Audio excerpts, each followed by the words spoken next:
Anchors up, sails at full. Welcome to the Sloopcast. How are you doing today, Kyle? I'm doing all right, Jared. How are you doing today? You know, Kyle, this is what podcast brain does to you sometimes. Well, first off, Jared. Yeah. We're starting off the episode great. Let's show our lovely faces here.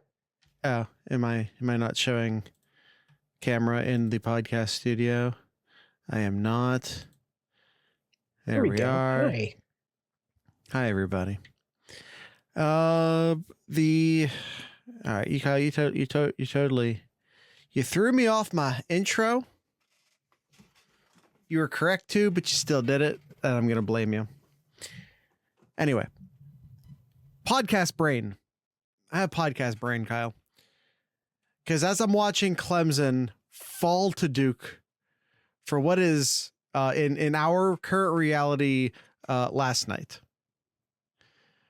I was thinking to myself, first I was happy. Like, first, item number one, I was happy and I was overjoyed. But item number two was, we're about to release a Collegiate Chaos episode tomorrow that makes no reference to this whatsoever. As is tradition, we're always post an episode and then something big comes out, big announcement. I also said that LSU's loss wasn't going to hurt. We didn't know who was going to lose at the time, and I said, "Oh man, but the game's close. Surely it's not going to hurt either team, no matter who loses this." And then Florida State totally took over that football game, once again making me look dumb, as is tradition. You know what?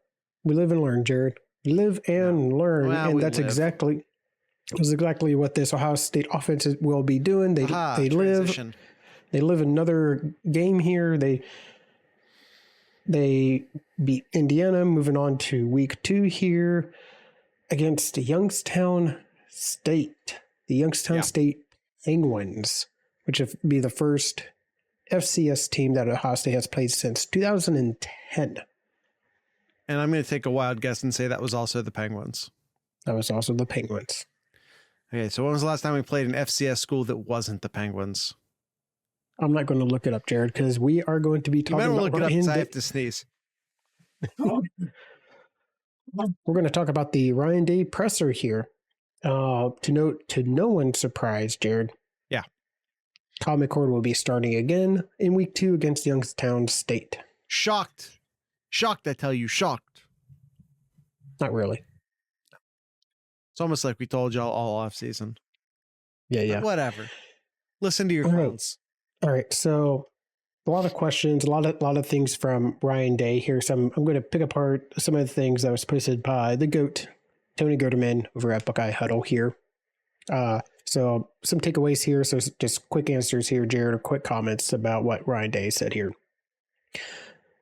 He says offensive line needs to play better. Duh. If you go and watch our Scarlet and Grade episode, by far the lowest graded unit on our review. Yeah, and he said the running game was only 50% efficient on first and second down. If they were only 50% efficient on first and second down, I hate to see what they were third and fourth down. Yeah. Yeah. All right. On clock rules, taking away possessions, you have to make sure you're more efficient and execute better on each drive.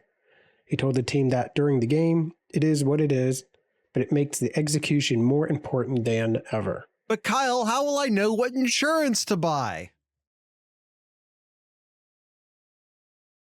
There are so many choices for my auto insurance. Whoever has the funniest commercials gets my auto insurance dollars. Too many commercials. That's the real battle on Saturday. Yes. All right. More about the offense. I think Coach Day continues on. I think we have an idea of what our identity will be on offense. But at the same time, every year is different. They want to look at different things and see where they go. They learned some things on Saturday, which will take them down some different paths. Having many different groupings gives them information for the future use, but you still have to execute. If they don't execute, they can't call this plays. Yep. As I was saying on Monday, the Indiana game was not about Indiana. Never was intended to be. And it's this next point here where he says they can't rely on the pass in the short yardage all the time. Yeah. At some point, you have to draw a line and say you're going to get the yards. Yeah. And they didn't. And they didn't last Saturday. No. But you don't learn that mentality without doing. It is a learned mentality. When asked, when do you want your quarterback to start taking shots downfield? He says that they called a few, but but they didn't connect. He had some connected. He probably call more. It all starts with execution. The more they work and the more they play and the more they'll call. There was a deep one to Fleming that didn't quite connect. There was Marvin Harrison Jr.'s out of bounds, which connected everywhere but the playbook or the scorecard, rather. The one to Stover was fairly deep, but that was also over the middle. They'll dial those in. They'll dial those in. Yeah. We talked about on the show about nobody predicted or even thought that Indiana was going to run the triple option. Ryan Day did respond to that, saying anytime you face an offensive scheme you weren't expecting and shut them down, that's always a good feeling and a credit to the preparation and the players. Yeah, to all of a sudden face a triple option and execute as well as they did, and for the most part they did. Like the fullback dive gashed him a couple times. There may have been a bad angle or two on the outside a couple times, but again, like you don't face the triple option more than once every couple of years unless Georgia Tech's always on your schedule or Navy's always on your schedule. So yeah, they did a good job. Let's see. He, meaning Ryan Day, definitely had some wrong assumptions about what would happen in week one. And he says that happens every year. And we've seen it a few times, like 2 years ago against Minnesota. It was a lot closer and could have been a loss for the Buckeyes in week one if a certain running back didn't get hurt in that game. Potentially. Potentially, yeah. I mean, that defense was bad. That defense was very bad. And, despite what everyone wants to try and tell you, C.J. Stroud was not great in that game. Statistically, he had a bunch of touchdowns, I know, but he had bad accuracy issues.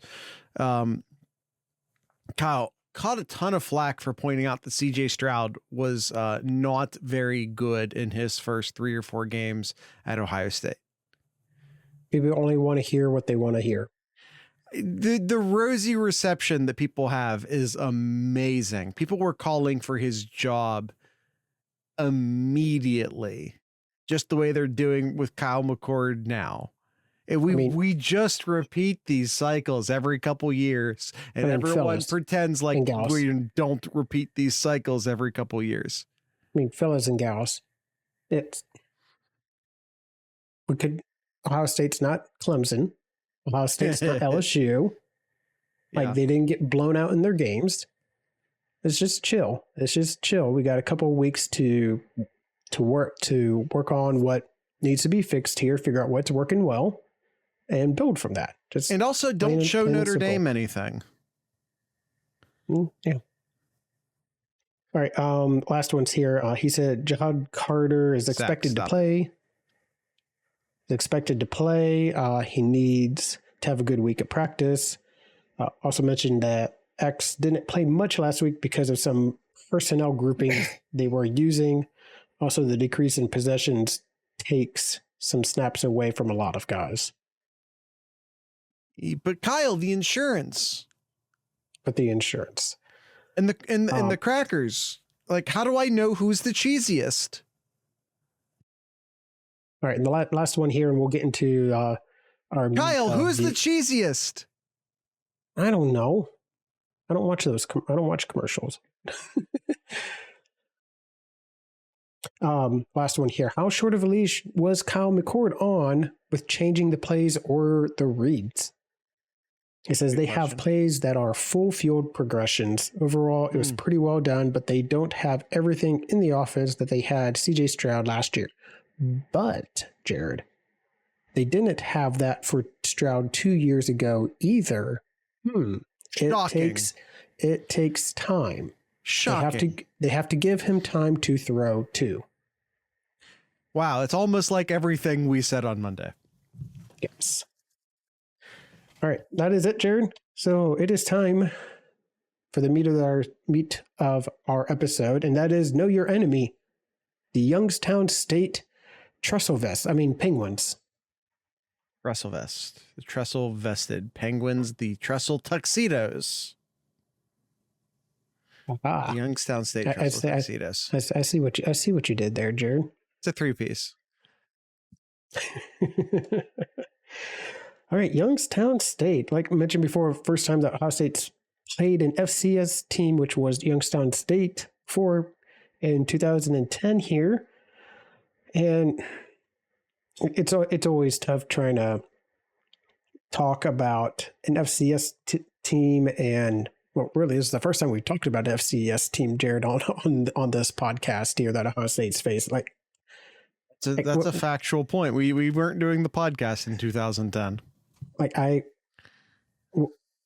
What are we to expect from this in this game? What's to expect here, and what's the expectations? I mean, so it's an FCS school, and I'm just, you diehards know this, but for some of the casuals, one of the first things you need to know about an FCS school is they have 20 less scholarships. It's 20, right? Or is it 30? I suddenly doubted myself. I don't know. Let's look. The point is they have less scholarship players. It's either 65 or 55 compared to Ohio State's 85 scholarship players. Secondly, yep, you're right. 22 less. So they are allowed a maximum 63 total scholarships. There you go. There you go. Gonna be the first shutout in 5 years, Zach says. Has it been that long? It's been a long time, Jared. It's not been a long time. But that's they can't. But I do think shutouts on the table here. For what it's worth, I think shutouts on the table. Well, let's look at what Youngstown State did in their first week. Granted, yes, there was another weak FCS team that they played in week 1, but they put up 52 points and only let up 10. So for us to just sit here and say, "Oh, FCS school, Jared," and it's a good FCS school. It's gonna shut them out here. I'm not gonna like lie and act like I'm some FCS expert. I'm not. I don't know what Youngstown State's realistic goals are for the season. I think that they lose 3 games last year, I believe. But here's the thing. Youngstown State returns 9 offensive starters on the offense, nine offensive starters and 8 defensive starters. It's a lot of talent coming back. This is a very old team,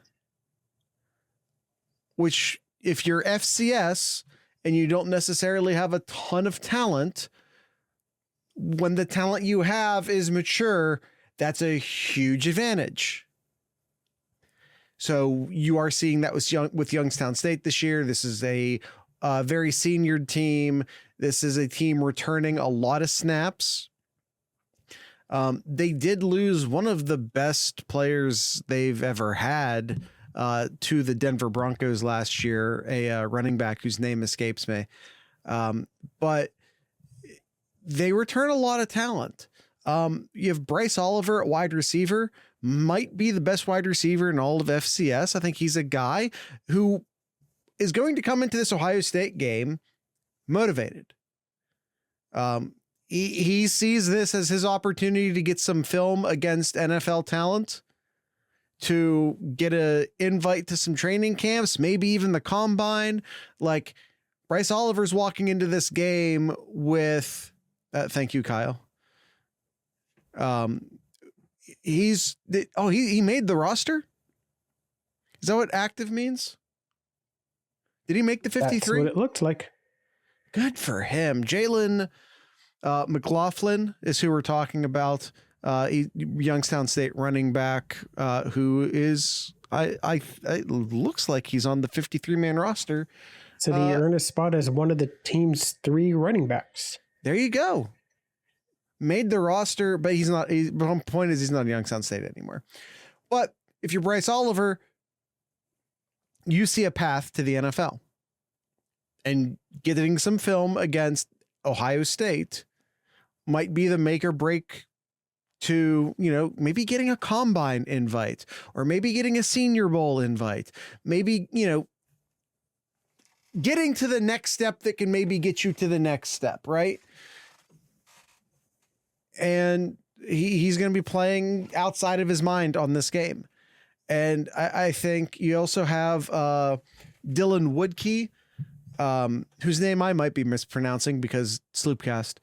Dylan Woodkey is a talented defensive end who, again, might be looking at Ohio State with some potential deficiencies at the offensive tackle position. And might be seeing this as an opportunity to get some good film against a, pro factory college football team to maybe get that invite to all the things I just said, right? They have Chris Fitzgerald, a defensive tackle, who is also pretty good. And Jason Williams, who's an offensive lineman, who's pretty good. But the point is that this is a very senior Youngstown State team. Ohio State's going to win this football game. Don't get me wrong. I'm gassing up Youngstown State a bit right now. I am. I'm gassing up Youngstown State. I'm trying to be a good podcast host, I guess. I'm trying to gas up the enemy a bit here. Got it. Got to give credit to those Ohio teams, right? Sure. The talent's not here. Straight up, the talent's not here. They do have talented players on this team. I think Woodkey and Oliver are both very talented players who, much like Jalen McCullen, who made the 53 at the Broncos, these guys have NFL aspirations, and they will be playing with their hair on fire during this football game. Again, they returned 9 starters on offense, a offense that scored 28.5 points per game last year. They have a senior quarterback in Mitch Davidson. He had a pretty decent year last year. Completion percentage, not exactly where you want it to be, but he only throws 1 interception. He throws 12 touchdowns and he runs for 4 more touchdowns. Maybe not a high efficiency guy, but takes care of the football. I already talked about. No, sorry. I think that's the big thing here is that he takes care of the football and he gets the ball into his wide receivers, which his main threat from last year is back again. Bryce Oliver, who had 10 touchdowns last year, over 800 receiving yards as well. He had, what was it in last week's game? 5 catches for 65 yards. So an okay game from him last week, but expect Mitch Davidson to try to give get the ball to Bryce a little more in this game. And opposite Bryce Oliver at the wide receiver position is Max Tomczak. And for those of you who are as old as I am, yes, Mike is his uncle. Yes. Max had 26 catches for 430 yards and 2 touchdowns last season. He was not a starter, I don't believe, last year. Tight end, they got Jake, I'm going to go Bino, who's mostly a blocker. And along the offensive line, they are returning 4 starters. Jason Williams, I already mentioned, 6'4", 300 pounds. Ryan Johnson, 6'4", 315. David Metzler, 6'5", 310. And Aiden Parker are your 4 returning offensive linemen. Parker at 6'2", 300. Big offensive line. That's some good size coming off the bus.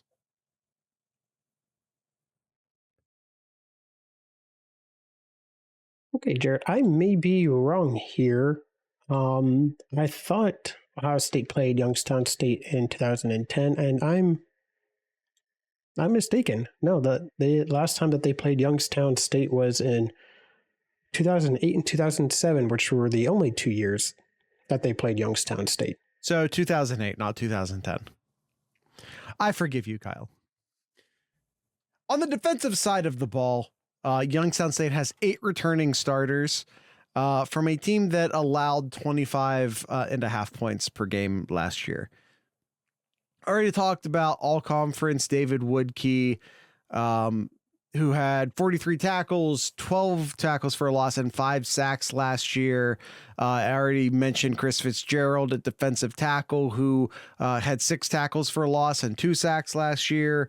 You also have Anthony Johnson and Devin Lee along the interior of the defensive line, who have a combined returning 11 starts.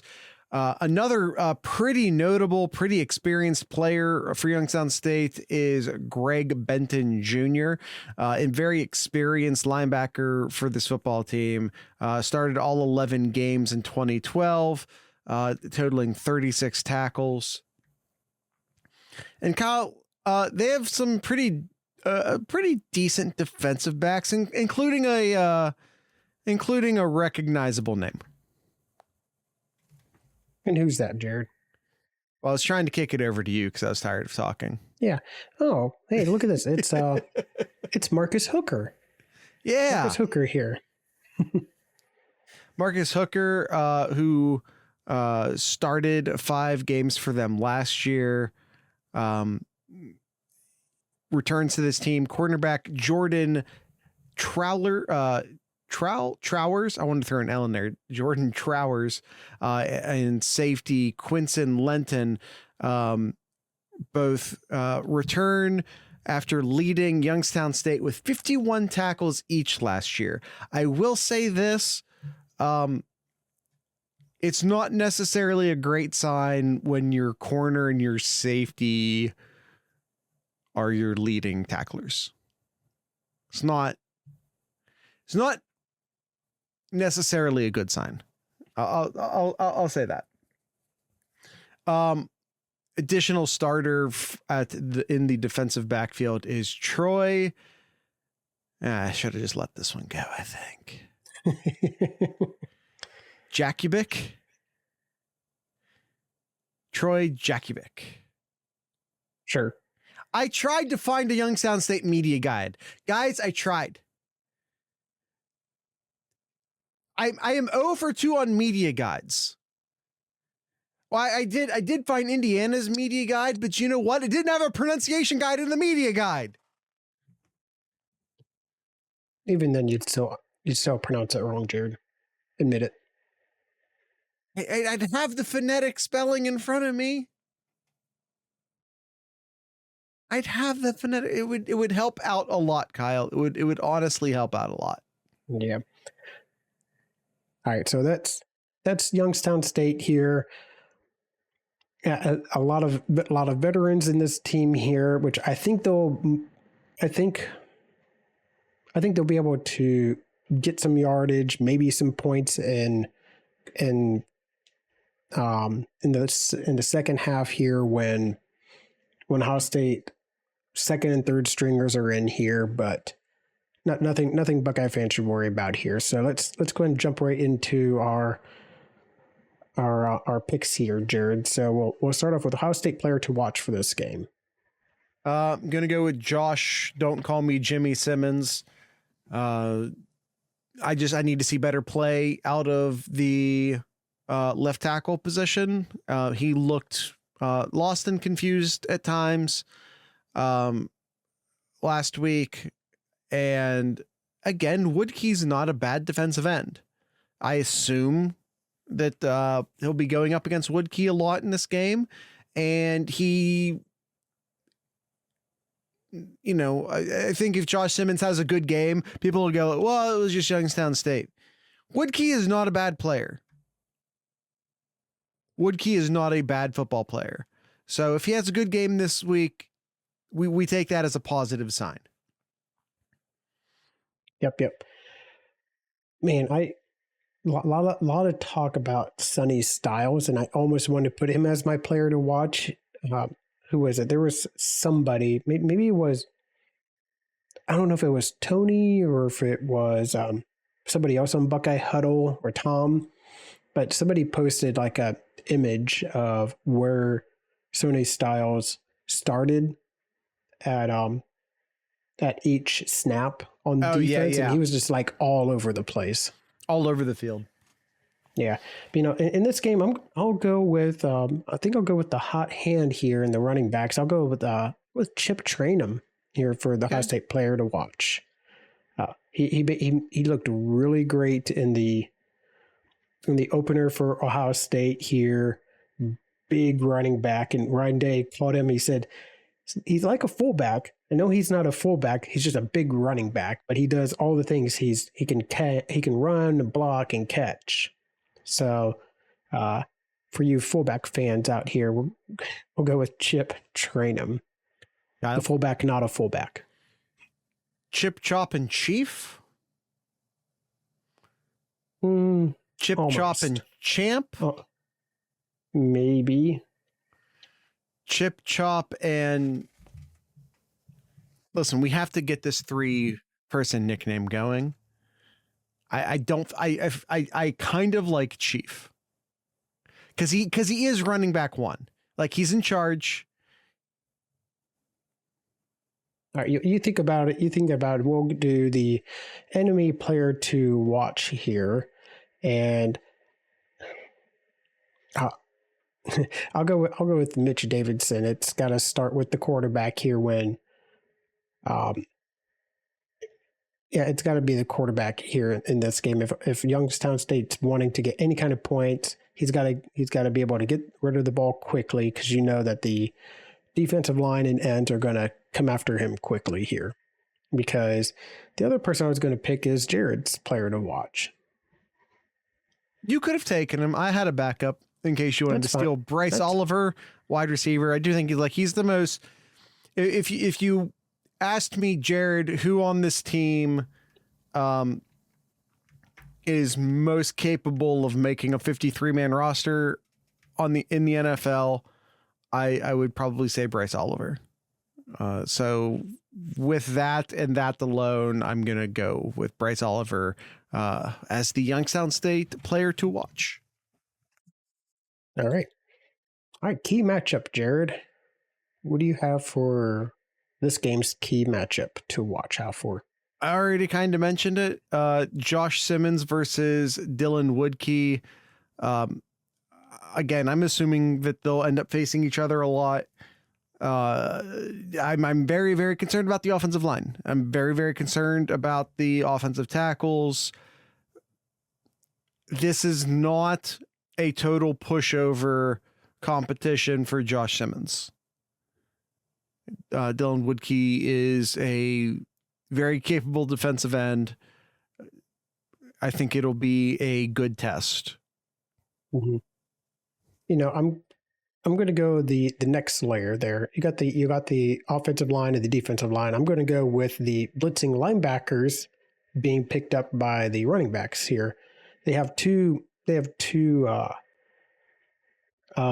linebackers who are veterans here at Youngstown State. And in last week's game, Alex Howard had 2 sacks. Greg Benton had a sack in that game too. So look for both of those linebackers to try to get some pressure on Kyle McCord here.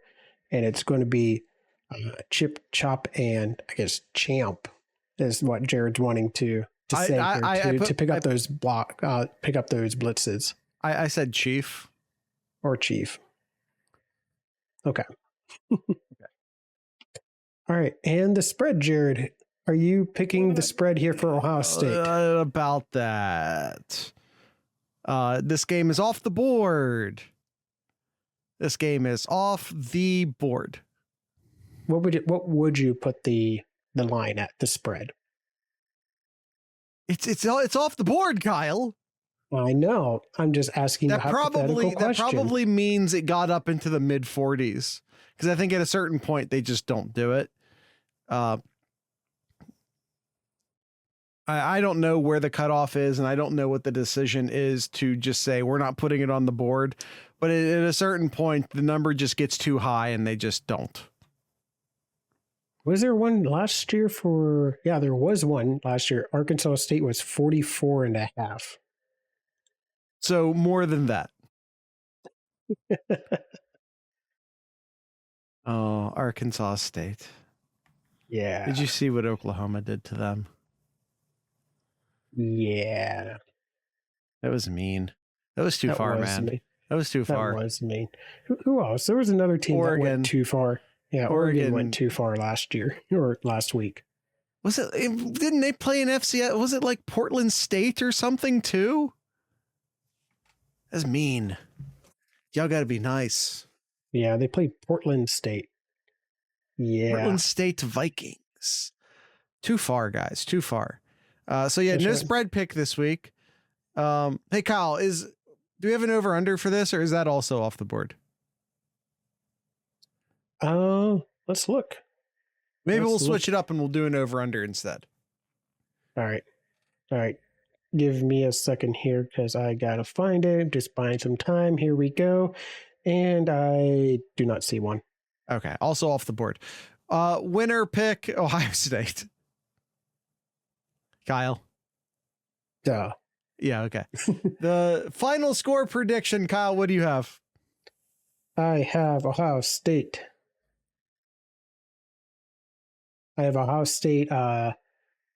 62. Youngstown State 7. Keeping with tradition. I'm just gonna go straight for it and say 69-0. All right. Can we get some nices in chat? Thanks, everybody. All right, Jared. We will now go into our favorite Austin in our Discord and his over and unders for this game. Our favorite Austin. Our favorite Austin, yes. All right, so... Do we have any other Austins? Maybe. I don't know. Maybe. If they are, they're closeted Austins. He's only known Austin in the Discord. Over under on Devin Brown passes attempted. Ooh, I like this concept. 10.5. I'm gonna go under. I think Ryan Day is bound and determined to establish a run game. We're gonna see Ohio State run the ball a lot in this game. I agree. So I'm going to go under. Heck, even if you say half that at 5.5, I still may take the under.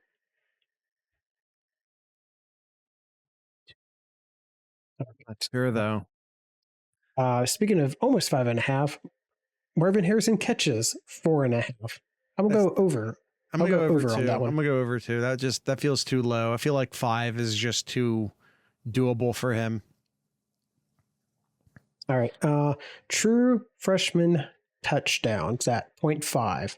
I'm gonna go over. I feel that we saw some splashes from Tate. Yeah. last week. He had one catch. Yeah, he had a catch for 15 yards. I feel Tate may get that touchdown here. So I'll go over on a true freshman getting a touchdown. It's an FCS school.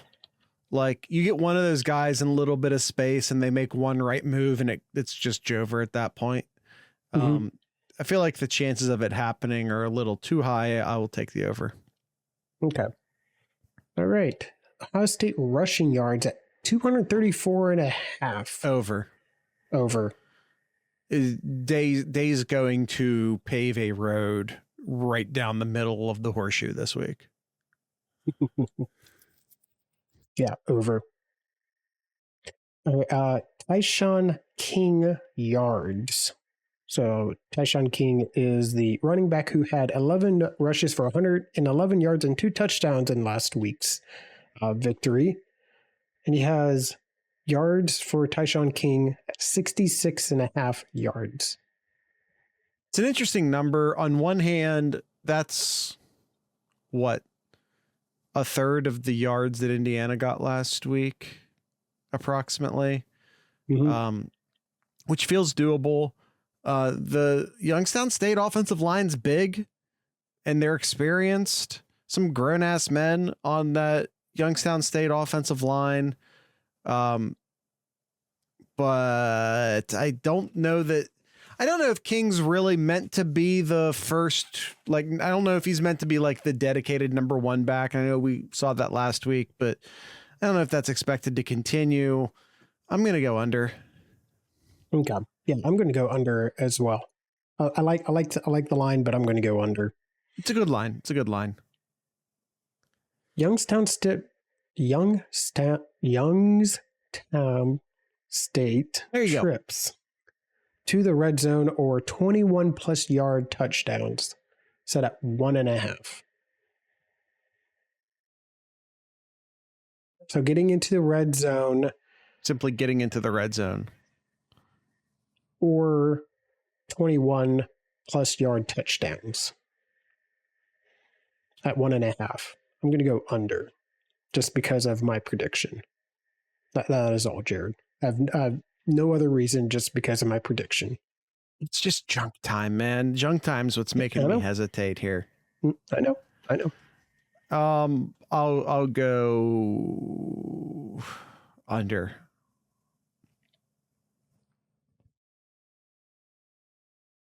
We can't be any worse than how Clemson did in the red zone. Wow. I'm sure Clemson just fumbled another ball in the red zone. Listen, had they not built their university on a plantation that was gifted to them by a slave owner who fought for the Confederacy, maybe that wouldn't have happened to them. Maybe, but we'll never know. Last one here from Austin's over-unders. Cornerback pass breakups or interceptions at 3.5. I'll go over on this one. I'll go over. I hope to see quite a few pass breakups, and an interception would be really nice too. But are we assuming that he means Ohio State? I'm going to assume yes. I'm going to assume that. So in last week's game against Indiana, Ohio State had 4 pass breakups. There you go. Yeah, and I feel like Youngstown State, weirdly enough, might throw the ball more than Indiana did. Maybe. Maybe not. Maybe. All right. And we got a few Ask Sloopcast questions. I see in our chat here, we got Devin Brown in the chat, Jared. Oh, wow. Look at that. Hi, Devin Brown. That's not just Zach in disguise, is it? No, it's not Zach in disguise. He says, will we get an Ennis sighting versus Youngstown State fighting Trestles? Yes. I'm going to say yes. Probably. I would say probably. Sup, fellas, put me in. Well, Devin Brown will be in. Yeah, you might get a think, drive or two. or 3, depending on how things go. Maybe. And Odin's Creation has a question here. Over under for snaps CJ Hicks gets Saturday at 8.5. Over.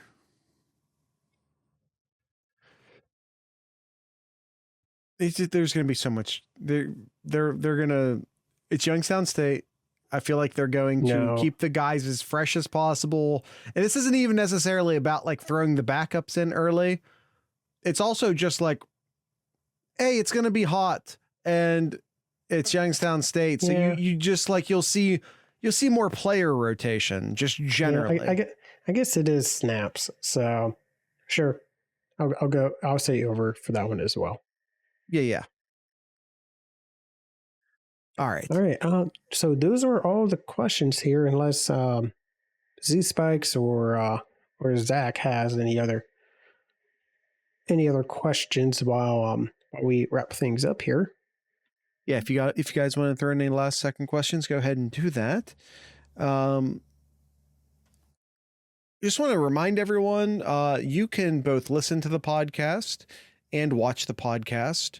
And in fact, you can watch the podcast on 2 different YouTube channels. We are both on our own independent YouTube channel, and we are on the Buckeye Scoop YouTube channel. So you can watch us either or. It doesn't bother me, honestly, either way.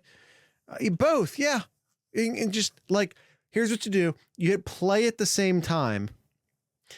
You take the stereo on one of them, you move it all the way to the left. You take the stereo on the other one, you move it all the way to the right, so that Kyle comes out of one of the sources and I come out of the other source. Now, do I actually record this in stereo to make that work? No, I don't. But if you tried it, that's your fault. What was that? What was I doing there, Kyle? I don't know. You're trying to buy time, but we are up on time though, Jared. Okay. And you can. Do you have anything in Kyle's corner? Honestly, no, I don't. I do love what we saw last night when us recording last night, 2 nights ago for those watching us on Wednesday here with Duke and Clemson. That was, yes, exactly. Love seeing Clemsoning return. Okay, Kyle. Things that may or may not be back. Texas Clemsoning is back. Texas, USC, Florida State, and Clemsoning. Right now, the only one I'm buying stock in for sure is Clemsoning. I don't know. I was impressed with Florida State. We don't know, but we don't actually. We think we know LSU's good, but we don't actually. It's week 1 shit. We don't actually know. Like maybe both of these teams are overhyped because it's just week 1. Who knows? We don't have data points. We don't have enough data points. But we do have data points with Clemson, who have lost 3 of their last 4 games, Jared. Hey, can we just put Duke in the Big Ten now? I feel like they earned it. Yeah, let's just put Duke in the Big Ten now. I feel like it's a new rivalry, an in-conference rivalry, Duke and Northwestern. Yeah, but we're also bringing the Tar Heels too. Just so we're clear, we're also bringing the Tar Heels. Yeah. All right, Jared. All right. Probably the Cavaliers. The real question is, can we get Florida State? Ooh. That's the real question. I don't think so. I still think they're SEC bound. But a year ago, I wouldn't even entertained it as a possibility, and now I'm at least entertaining it as a possibility. So, we'll see how that goes. Tonight's ending music, Kyle, will be brought to you by the Heartless Bastards. The Heartless Bastards will be ending today's show. So with all that being said, I'd like to encourage everyone to drink local beer, listen to local music, and of course, support local podcasters. Once again, these are the Heartless Bastards.